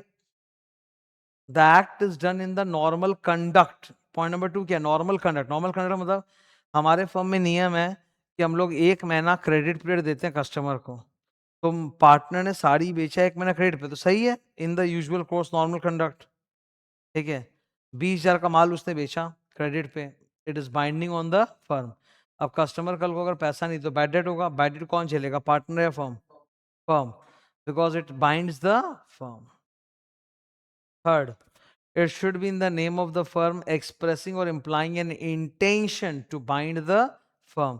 तो वो फर्म की दुकान के अंदर शोरूम में ही बेच रहा था माल. अगर मैं सिद्धार्थ प्रकाश क्लासेस एलएलपी के सेंटर पे पढ़ा रहा हूँ ना, तो ये इंप्लाइड है कि I am teaching on behalf of LLP. तो वो फर्म के शॉप से ही साड़ी बेच रहा है, तो मतलब इंटेंशन है टू बाइंड द फर्म. क्या आप इंप्लाइड अथॉरिटी की लिस्ट को और बड़ा या छोटा कर सकते हो? हाँ, यू कैन ऐड और सब्ट्रैक्ट, पर पार्टनरशिप डीड में कुछ भी चेंज करने के लिए क्या चाहिए? Unanimous. Point number 2, unanimous consent. ठीक है? Number 3, any restriction on implied authority is effective against the third party only if the third party knows it. अगर मान लो हम लोग उसके साथ इम्प्लाइड अथॉरिटी पे कोई रिस्ट्रिक्शन डालते हैं तो थर्ड पार्टी को अगर पता है इसके बारे में तभी इफेक्टिव होगा, वरना नहीं। मान लो हमने purchase and sale of goods का पावर नहीं दिया है, तो ये तो इम्प्लाइड अथॉरिटी, थर्ड पार्टी तो ये अज्यूम करेगा कि इसके पास हक है। तो अगर थर्ड पार्टी नहीं जानता है कि हमने ऐसा रिस्ट्रिक्शन डाला है, तो थर्ड पार्टी के ऊपर ये रिस्ट्रिक्शन वैलिड है भी नहीं। थर्ड पार्टी के लिए बिल्कुल परचेज सेल गुड्स कर सकता है। Emergency, in case of emergency partner अपनी अथॉरिटी से ज्यादा कुछ कर सकता है to protect the interest of the firm, that is called super authority. Acknowledgement by partner का मतलब होता है admission, representation in the ordinary course of business. अगर partner in the ordinary course किसी थर्ड पार्टी को कुछ रिप्रेजेंट करे, तो सच रिप्रेजेंटेशन, एक्नॉलेजमेंट और admission is binding on the firm. अगर एक knowledge sorry, knowledge of one is equal to knowledge of all, अगर एक्टिव पार्टनर को कोई बात पता थी तो इट इज डीम्ड कि बाकी सारे पार्टनर को भी वो बात पता थी। अब आया एक बड़ा topic, liability to third parties. ठीक है, all the partners of the firm are jointly and severally liable for the acts of a partner. सबको मिलकर लायबिलिटी चुकाना है। लायबिलिटी ऑफ द फर्म, अगर पार्टनर ने within authority in the ordinary course कोई काम किया है, भले उससे नुकसान हो जाए, फर्म इज लायबल। ठीक है, अगर पार्टनर ने थर्ड पार्टी से मिले हुए पैसे या प्रॉपर्टी का मिस एप्लीकेशन किया है, तो इसमें फर्म को वो बोझ झेलना पड़ेगा। फॉर एग्जाम्पल, हमारा एक सन्ड्री डेटर है, उसका 5 लाख रुपया ड्यू था, वो 5 लाख रुपया आके दे रहा था फर्म को, पार्टनर ने वो पैसा ले लिया और उसको घर में अपने लगा लिया। गलत किया पार्टनर ने। अब ये फर्म थर्ड पार्टी डेटर को सू कर रही है, तुमने 5 लाख नहीं दिया, वो बोल रहा हमने तो दे दिया, आप अपने पार्टनर से लड़ो। Can the firm sue the third party? No. आपका पार्टनर चोर है तो आप झेलोगे, थर्ड पार्टी नहीं झेलेगा। The firm is liable to make good the loss to the third party. Assignment, partner D has got 25% share, 10% share किसी और को दे रहा है, इसको असाइनमेंट बोलते हैं। सामने वाला बंदा बन जाएगा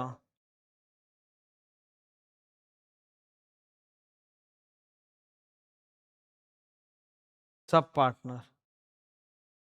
ठीक है, उसको 10% हिस्सा मिला है, पर फर्म में कोई पार्टनरशिप नहीं है, वो फर्म के मैनेजमेंट में इंटरफेयर नहीं कर सकता, फर्म के बुक्स ऑफ अकाउंट्स मांग नहीं सकता। He is not entitled to interfere in business, ask for books, inspect the books. He is only entitled to receive the profits. अब जो भी उसको 10% दिया जाएगा उस पर वो आंख बंद करके भरोसा करेगा, ये नहीं बोल सकता कि मैं अकाउंट चेक करूंगा कि 10% सही है कि नहीं है। लेकिन अगर फर्म डिसॉल्व हो गई, तब वो अपना हिस्सा पाने के लिए सू कर सकता है। He is entitled to receive the share of assets, property to which the transferring partner was entitled, and he is entitled to accounts also from the date of dissolution. Firm dissolve होने के बाद वो books of accounts मांग सकता है। ये मैंने तुम लोगों को ऐसे ही लिखाया था, difference between assignment and admission. Assignee के पास कोई राइट्स नहीं होता बुक्स ऑफ अकाउंट्स और मैनेजमेंट का। एडमिशन होके जो नया पार्टनर आ रहा है, उसके पास बिल्कुल हक है to participate in management and books of accounts. और एडमिशन के लिए क्या चाहिए? Unanimous consent. असाइनमेंट के लिए कोई कंसेंट नहीं चाहिए। ठीक है, अब बड़ी टॉपिक आ गई है, एडमिशन।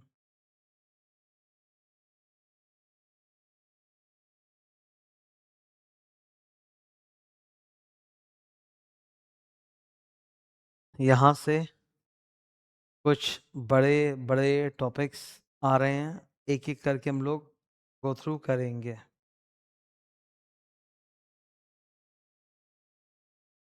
मैं एकदम स्लो डाउन हूँ। I will give you time to read. First I will explain and then I will give you time to read. Admission के वक्त कोई पब्लिक नोटिस देने की जरूरत नहीं है। आ रहा है, जा थोड़ा रहा है, आ रहा है। तो एडमिशन के लिए कोई पब्लिक नोटिस देने की जरूरत नहीं है। एडमिशन के लिए यूनानिमस कंसेंट ऑफ पार्टनर्स चाहिए। Incoming partner becomes liable from the date when he is admitted and not before that. ठीक है, ये क्लियर? पढ़ो नंबर 1 2 3।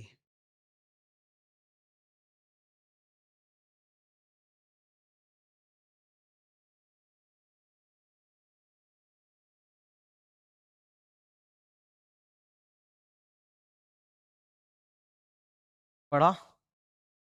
अच्छा, मान लो 2026 में हम लोगों ने प्रदीप को अपना पार्टनर बनाया, तो प्रदीप की लायबिलिटी कब से चालू होगी? एडमिशन के बाद 2026 है, इसको बोलते हैं प्रोस्पेक्टिव लायबिलिटी। लेकिन मान लो कि प्रदीप और बाकी सारे पार्टनर्स में ये एग्रीमेंट था कि Pradeep will become liable for all the acts of the firm from 2020 और वो राजी है, ठीक है, प्रदीप भी राजी है, एग्जिस्टिंग पार्टनर्स भी राजी है, क्रेडिटर्स भी राजी है, then Pradeep will become liable for all the acts of the firm starting from 2020. कौन कौन राजी होना चाहिए? Pradeep, existing partners, creditors. Minor, minor वाली टॉपिक के ऊपर मैंने एक चार्ट बनाया था, देख लो। Can a minor be admitted? Yes, minor can be admitted to the benefits of the partnership with the consent of all partners. कहानी में चेंज आएगा after he becomes an adult major, तब तक के लिए। माइनर के राइट्स क्या होते हैं? सॉप, शेयर ऑफ प्रॉफिट, दिख रहा है क्या इधर? माइनर के राइट्स क्या होते हैं? शेयर ऑफ प्रॉफिट, अकाउंट्स देख सकता है। बाकी पार्टनर्स को वो अभी सू नहीं कर सकता, बाकी पार्टनर्स को वो सू कर सकता है जब वो फर्म को छोड़ेगा तभी। ड्यूरिंग द पार्टनरशिप पार्टनर्स को सू नहीं कर सकता है। एडल्ट होने के बाद 6 महीने में डिसाइड कर सकता है कि कंटिन्यू करेगा कि नहीं। लायबिलिटी कितनी होती है? Before attaining majority his maximum liability is SOP, SOPP, share of profit and property, share of profit and property, no personal liability. लेकिन उधर after attaining majority decide within 6 months, give a public notice. Public notice नहीं दोगे तो deemed है कि आपने चुन लिया है कि आप पार्टनर रहोगे। And if you have chosen to become a partner after becoming an adult, you will become personally liable for all the acts of the firm starting from the date when you were admitted for the first time as a minor। तब से लेके आज तक हर चीज के liable हो जाओगे। Share of profit and property will remain same unless otherwise agreed, मतलब बचपने में जो मिलता था अभी भी वही मिलता रहेगा, ठीक है। Elects not to become a partner, suppose 6 महीने के अंदर ही उसने नोटिस देके बोल दिया I elect not to become a partner, तब उसकी जो राइट्स एंड लायबिलिटीज माइनर के तौर पे थी वही रहेंगी, कोई पर्सनल लायबिलिटी नहीं आएगा, कोई लॉस उसके सर पे मत्था नहीं जाएगा, मढ़ा नहीं जाएगा। अब वो अलग हो गया ना फर्म से, अब वो सू कर सकता है बाकी पार्टनर्स को। जब तक वो फर्म में रहता है can not sue the partners, after separation he can sue the partners. तो पढ़ो, blue colour, elects not to become a partner, नहीं बनेगा, तब फिर his rights and liabilities continue to be same as that of a minor. Number 2, no more liable after public notice. Number 3, can sue the other partners for his stop, stop मतलब share of property and profits। Minor clear? Minor पे बहुत सारे question answers थे, बहुत सारे, ठीक है। Retirement, अगर एक पार्टनर छोड़ के जा रहा है, रिटायर हो रहा है, तो पब्लिक नोटिस देना पड़ेगा ना। जब तक पब्लिक नोटिस नहीं देगा he will continue to remain liable. Mode of retirement, what is the mode of retirement? या तो unanimous consent, one of the grounds, या फिर नंबर 2 पार्टनरशिप डीड में लिखा है कि रिटायर कब कब होना है, कैसे होना है, या फिर number 3 by giving a notice to all the other partners कि मैं छोड़ना चाहता हूं। पब्लिक नोटिस, उसके जाने के बाद एग्जिस्टिंग पार्टनर्स या रिटायर्ड पार्टनर पब्लिक नोटिस दे सकते हैं। मैंने बताया पब्लिक नोटिस कैसे देना है, registrar of firms, official gazette, newspaper, इनमें दे दो पब्लिक नोटिस। स्लीपिंग पार्टनर को पब्लिक नोटिस देने की जरूरत नहीं है। अगर आपने पब्लिक नोटिस नहीं दिया तो you continue to remain liable for the acts of the firm even after your retirement, सही है ना?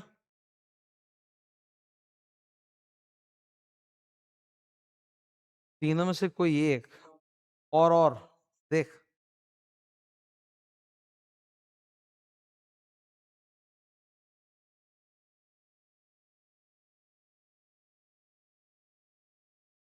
डिस्चार्ज फॉर प्रायर एक्ट, ये बड़ा खतरनाक है।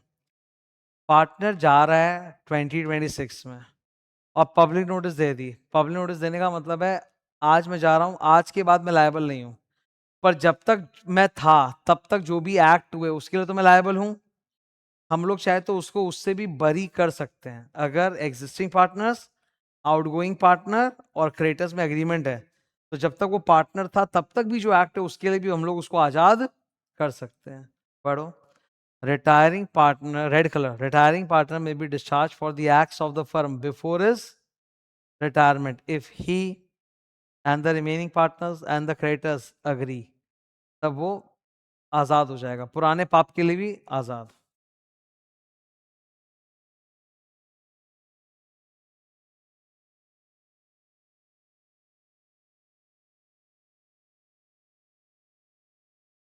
ठीक है,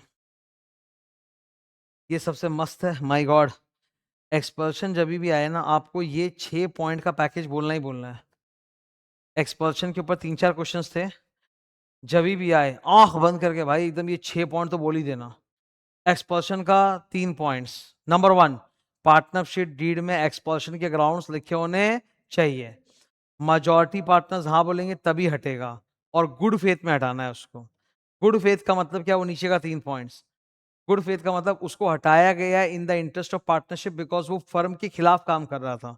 उसको हटाने के पहले हमने नोटिस दी और एक हेयरिंग अपॉर्चुनिटी भी दी है। तो ये 6 पॉइंट सेटिस्फाई होना चाहिए। ठीक है,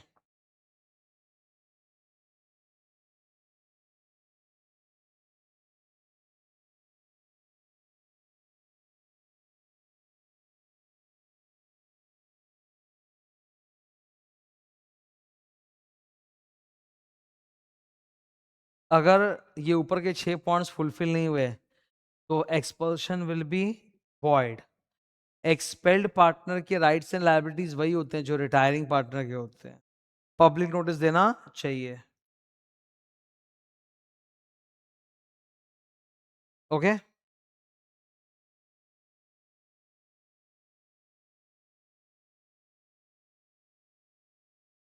अब कुछ और छोटे छोटे टॉपिक्स हैं, ठीक है ना, चलते हैं।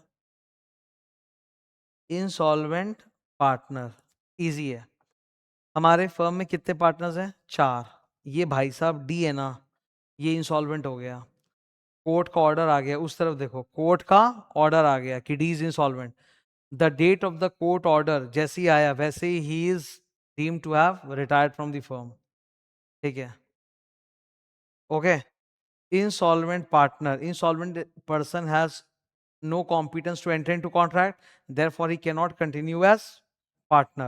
इस बंदे का क्योंकि ये बैंकरप्ट हो गया तो इसके ऊपर कोर्ट ने एक रिसीवर अपॉइंट किया होगा, असाइनी। वो आकर फर्म से इसका सॉप मांगेगा, share of profit and property. Cessation, as soon as a partner becomes insolvent he ceases to be a partner। Date of cessation is the date when the court has passed the order declaring him as insolvent। Estates liability, from the date of court order he is deemed to have retired। So अब कोई भी firm में नया कुछ हो रहा है तो उसके लिए इसका हिस्सा माइनस नहीं होगा। नंबर 4, फर्म्स लायबिलिटी, अगेन वो भी इंसॉल्वेंट होने के बाद कुछ कुकर्म करेगा तो फर्म लायबल नहीं है। डिसोल्यूशन, ऑर्डिनरली डिसोल्यूशन का वन ऑफ द ग्राउंड्स होता है कि अगर कोई पार्टनर बैंकरप्ट हो जाए ना तो firm is deemed to be dissolved unless otherwise agreed. मतलब कोई मर जाए, कोई बैंकरप्ट हो जाए तो it is compulsory ground for dissolution unless otherwise agreed. Death, ठीक है, नॉर्मली वही किसी के मर जाने से फर्म डिसॉल्व हो जाती है अनलेस अदरवाइज अग्रीड। मरने के बाद मृतक पार्टनर की property estate is not liable for any acts of the firm after is death.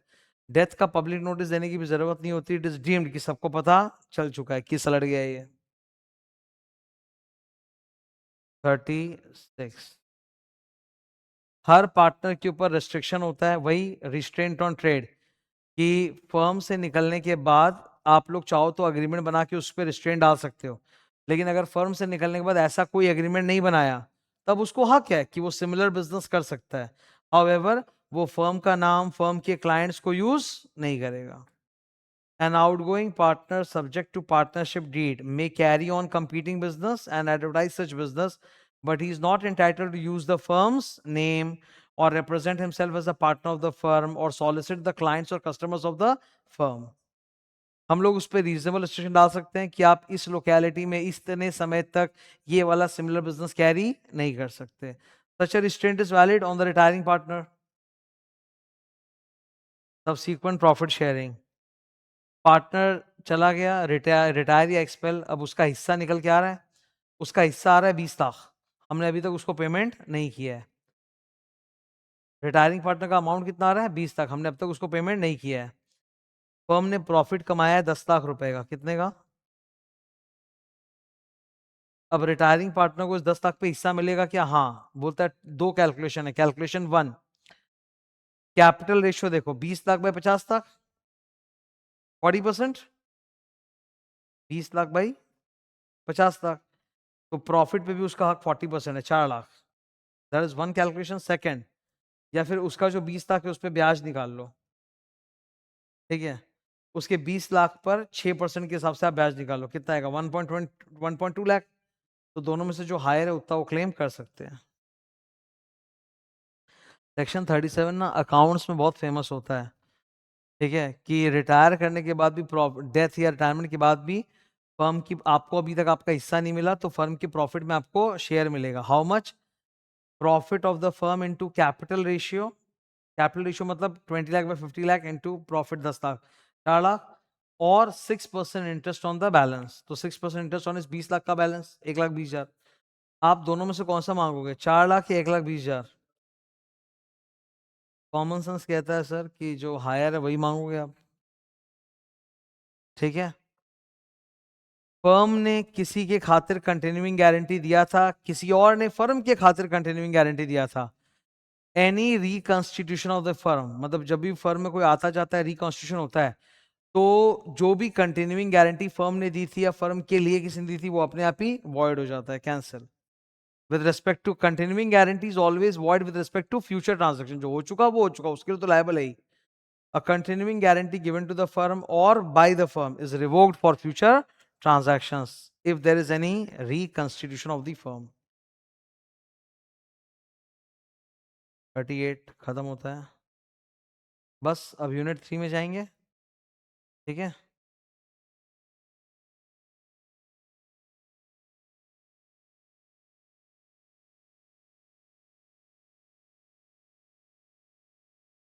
अब हम लोग पार्टनरशिप एक्ट में यूनिट 3 रिवाइज करने जा रहे हैं। यूनिट 3 का नाम क्या है?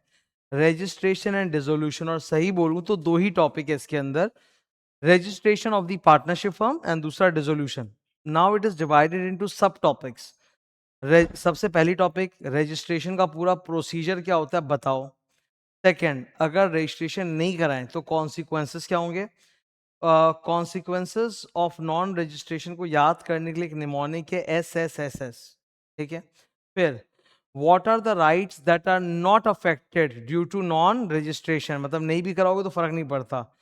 उसको याद करने के लिए एक निमोनिक है, डोल्ट्स या फिर टॉडलर्स भी बोल सकते हो, ठीक है, तुम्हारी चॉइस। डोल्ट का मतलब होता है इडियट, तो डोल्ट्स या फिर टॉडलर्स। टॉडलर मतलब बच्चे। फिर रजिस्ट्रेशन खत्म और यहाँ से अब डिसोल्यूशन स्टार्ट होता है।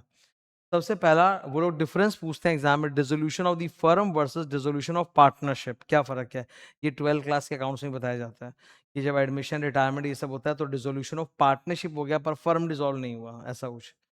फिर डिसोल्यूशन के दो केसेस हैं, without court order, with court order.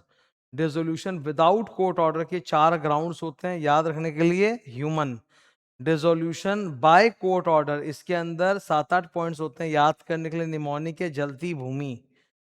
Consequence of dissolution and settlement of accounts. चलो करते हैं। शुरुआत होगी रजिस्ट्रेशन से। रजिस्ट्रेशन ऑफ फर्म, ये 4 पार्टनर्स हैं, इनकी फर्म हो सकता है पहले बन चुकी हो और अब ये लोग रजिस्टर कराना चाहते हैं।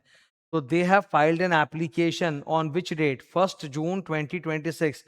they filed an application in prescribed form along with the fees with the registrar of firms of the place where the office is located, ठीक है। now जिस दिन आप अप्लाई करते हो ना रजिस्ट्रेशन के लिए, उसी दिन से मान लिया जाता है कि आपका रजिस्ट्रेशन इफेक्टिव हो गया, उसी दिन से आप बन गए रजिस्टर्ड फर्म। अब आप जो एप्लीकेशन है कैसे भेजोगे, बाय पोस्ट और बाय हैंड डिलीवरी जाकर देना। आपके एप्लीकेशन फॉर्म में ये 5 चीजें रहनी चाहिए, name of the firm, place of business, date of joining of the partners. हो सकता है ना पार्टनर पहले ही ज्वाइन कर रखे हो, आप लोग फर्म पहले से था, रजिस्टर अब करा रहे हो, ठीक है। Name and address of partner, and अगर फर्म फिक्स ड्यूरेशन के लिए तो उसका ड्यूरेशन क्या है। जब आप सब कुछ जमा कर दोगे तो रजिस्ट्रार ऑफ फर्म आप लोगों को क्या देगा, सर्टिफिकेट ऑफ रजिस्ट्रेशन। मान लो उसने सर्टिफिकेट दिया 30 जून को, उस डेट से कोई फर्क नहीं पड़ता, जिस दिन आपने एप्लीकेशन दिया वही है आपका effective date of registration. What is the effective date of registration, 1 June, when you guys filed an application with the registrar. Application form पे साइन कौन करेगा, ऑल पार्टनर्स और their authorised agents. Verify the signature का मतलब अपना identity proof साथ में attach करो। आपके फर्म के नाम में ये सब नहीं होना चाहिए जिससे लगे कि आप ब्रिटिश सरकार की हुकूमत में हो, ऐसा लिखना नहीं चाहिए। क्राउन, एम्परर, एम्पीरियल, एम्पायर, ये सब नहीं होना चाहिए। रजिस्ट्रार क्या करेगा? जैसे आप लोग एप्लीकेशन देते हो, रजिस्ट्रार मेंटेन करता है register of firms, blue colour register of firms, उसमें आपके नाम की एंट्री डाल देगा, आप लोगों का एप्लीकेशन फाइल कर देगा और फिर आपको वो ग्रीन कलर में इशू करेगा certificate of registration. Section 69. What are the consequences of non-registration? देखो, partnership firm may be registered, may not be registered. Partnership is formed by virtue of agreement. It is not a separate legal entity. भले आप registration करा लो, वो separate legal entity नहीं है, वो legal process से पैदा नहीं हुआ, वो body corporate नहीं है, इसीलिए registration नहीं कराने पे कोई penalty नहीं है. However, there are 4 consequences of non-registration. SSSS. 4 consequences of non-registration. SSSS. S. We cannot sue the third party. We cannot claim set off.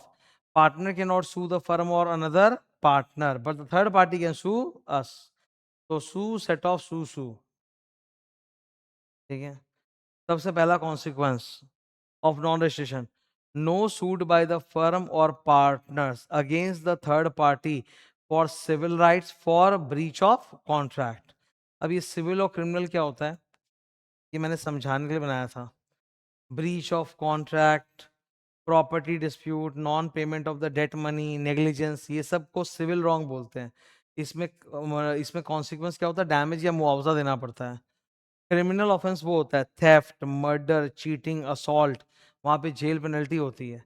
तो याद रखना आप लोग, no, we can not sue the outsiders for civil wrong, but we can sue them for criminal offence.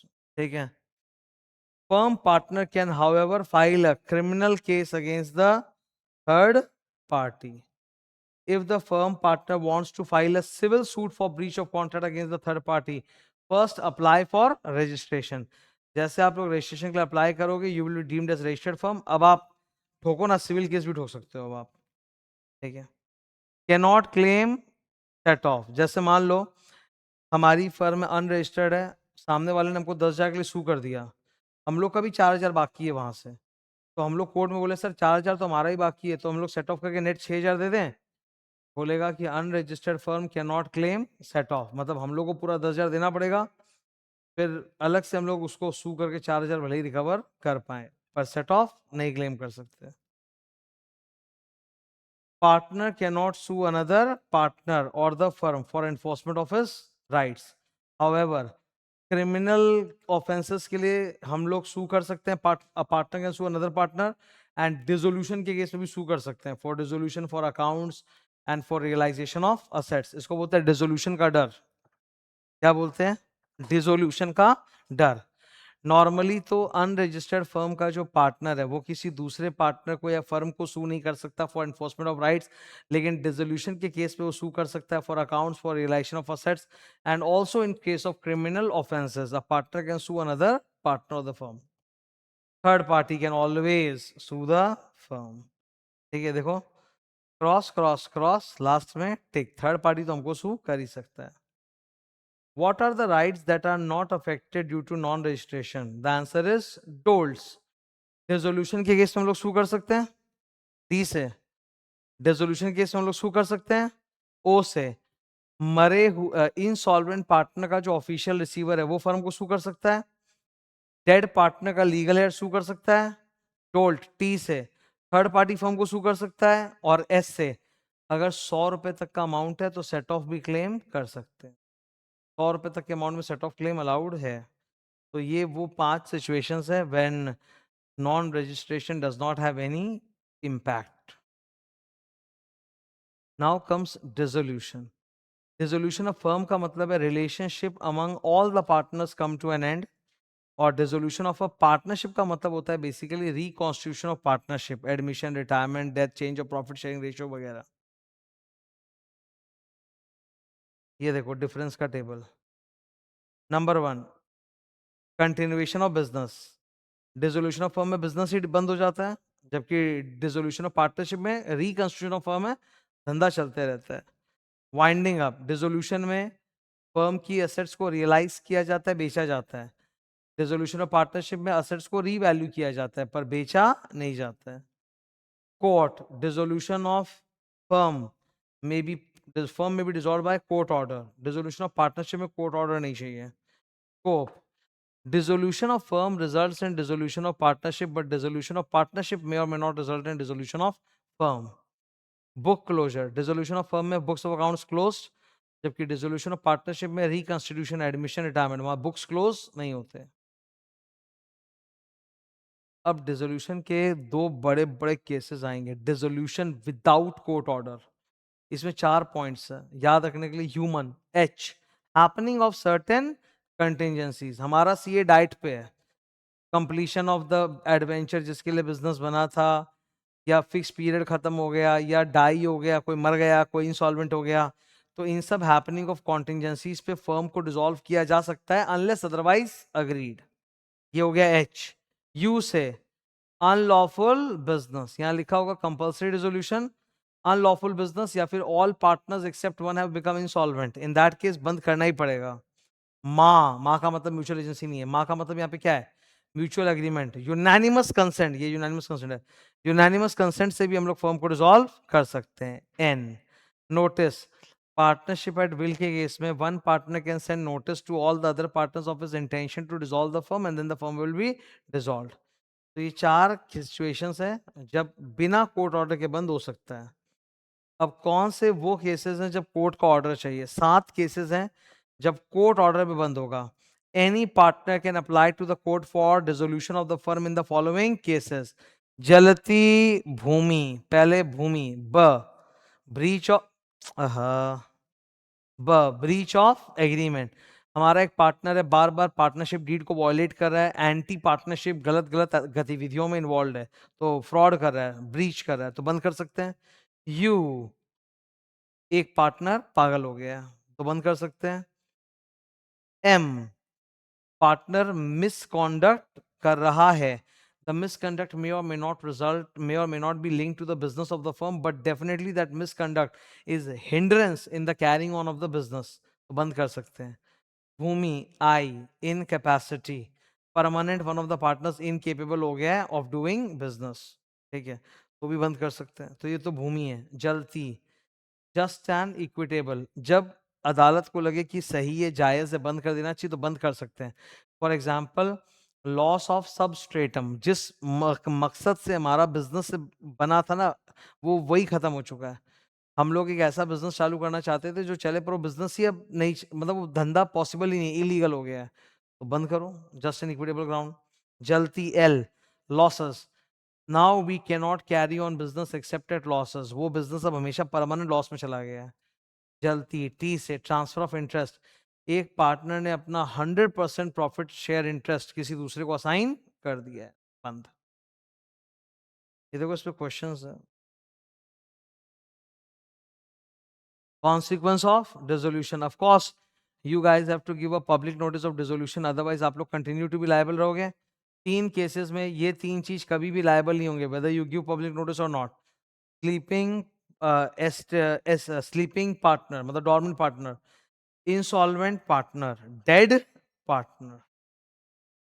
Partners right to wound up, हर एक बार firm winding up में चली गई, अब हर फॉर्मर पार्टनर या डेड पार्टनर का लीगल रिप्रेजेंटेटिव को हक है कि वो अपनी तरफ से पूरी कोशिश करवाए कि फर्म की प्रॉपर्टी को बेच के क्रेडिटर्स को चुकाए और बचा हुआ हिस्सा हम सब में डिवाइड किया जाए as per our capital balance and the remaining surplus in the profit sharing ratio. For the purpose of winding up, we still have mutual agency, but only for the purpose of winding up. इसको बोलते हैं limited mutual agency. Accounts कैसे settle होगा? Section 48 बढ़िया है. अगर आपको losses हुआ है, अगर आपके लॉसेस है, तो पहले तो फर्म में जो बचा हुआ एक्यूमुलेटेड प्रॉफिट है वो हटाओ, वो हटा दो, माइनस कर दो.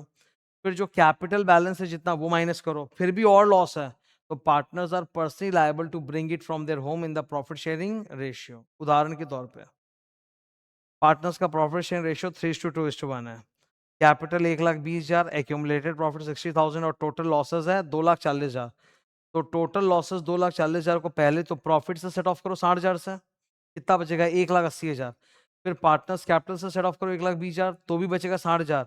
ये 60,000 तीनों पार्टनर बेयर करेंगे इन द प्रॉफिट शेयरिंग रेशियो, अपने घर से पैसा लेके आएंगे 3:2:1 में. एप्लीकेशन ऑफ असेट्स, फर्म का टोटल असेट्स सबसे पहले उधार चुकाओ, फिर किसी पार्टनर ने अगर लोन या एडवांस दिया था वो चुकाओ, फिर पार्टनर का कैपिटल बैलेंस चुकाओ, फिर भी बच जाए तो सरप्लस पीएसआर में बटेगा। सब एक साथ कंगाल हुए हैं, पार्टनरशिप फर्म कंगाल हुई, पार्टनर्स भी कंगाल हुए, तो सिस्टम क्या है, जिसकी प्रॉपर्टी उसका क्रेडिटर फर्स्ट, फर्म की प्रॉपर्टी फर्म का क्रेडिटर्स, तो फर्म की property will be utilised first for paying off the firm's creditors, फिर बैलेंस बचा तो पार्टनर का डेट, वैसे ही पार्टनर की property will be first used for setting off the partners debt personal debts and फिर बचा तो फर्म का डेट्स। एग्जांपल, फर्म और तीनों पार्टनर की संपत्ति कितनी है, 5 लाख, 2 लाख, 4 लाख, 5 लाख, और इनके उधार कितने हैं, 7 लाख, 3 लाख, 3 लाख, 2 लाख, तो फर्म की प्रॉपर्टी है 5 लाख की, उधार है 7 लाख का, तो चुकाएंगे कितना, 5 लाख, 2 लाख डेफिशिएंट है, वो कौन लेके आएगा, पार्टनर्स लोग। देखते हैं, ए और बी और सी का भी तुम आपस में माइनस करो। ए के केस में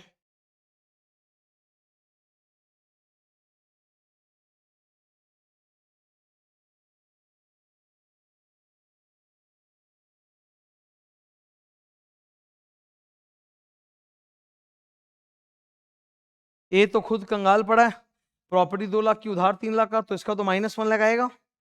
अब देखो आप, इस केस में फर्म का माइनस में आ रखा है और पार्टनर ए का माइनस में है, तो पार्टनर ए तो और कुछ कंट्रीब्यूट कर नहीं सकता, पर फॉर्चुनेटली पार्टनर बी और सी अपना पर्सनल डेट चुकाने के बाद भी पॉजिटिव बैलेंस पे खड़े हैं, तो फर्म का जो 2 लाख का उधार है वो दोनों बियर करेंगे ना इक्वल रेशियो में, जो भी profit sharing ratio assuming equal है, ठीक है, तो 1 लाख ये बियर करेगा, 1 लाख ये बियर करेगा, ठीक है। दैट वाज रेजोल्यूशन, खत्म होता है, एक बार फिर से रिवाइज करवा देता हूँ लास्ट जाते जाते। यूनानिमस कंसेंट ऑफ पार्टनर्स कहाँ कहाँ चाहिए, change of partnership deed, change of business, admission of a partner, minor का एडमिशन, रिटायरमेंट और डिसोल्यूशन में एक एक केस थे जहां पब्लिक नोटिस चाहिए, सॉरी हाँ यूनानिमस कंसेंट चाहिए, जैसे रिटायरमेंट में एज पर डीड होता है, as per as by giving notice होता है, और यूनानिमस कंसेंट भी होता है। रेजोल्यूशन में भी one of the cases was mutual agreement, ठीक है, ह्यूमन माँ म्यूचुअल एग्रीमेंट, वहां पे यूनानिमस कंसेंट था। और जब आप किसी पार्टनर की इम्प्लाइड अथॉरिटी को एक्सटेंड या रेस्ट्रिक्ट करते हो, वो भी by unanimous consent. Public notice कब कब चाहिए, मर्ड, minor becoming partner, expulsion, retirement, dissolution. Public notice कैसे दिया जाता है, बाय रजिस्टर्ड फर्म, रॉन, रजिस्ट्रार ऑफ फर्म्स को बताओ, ऑफिशियल गैजेट में दो, लोकल न्यूज़पेपर में ऐड करो, ठीक है। तो this completes our registration and dissolution, और इसी के साथ हम लोग का पार्टनरशिप फॉर्म का रिवीजन कंप्लीट होता है, ठीक है। Thank you.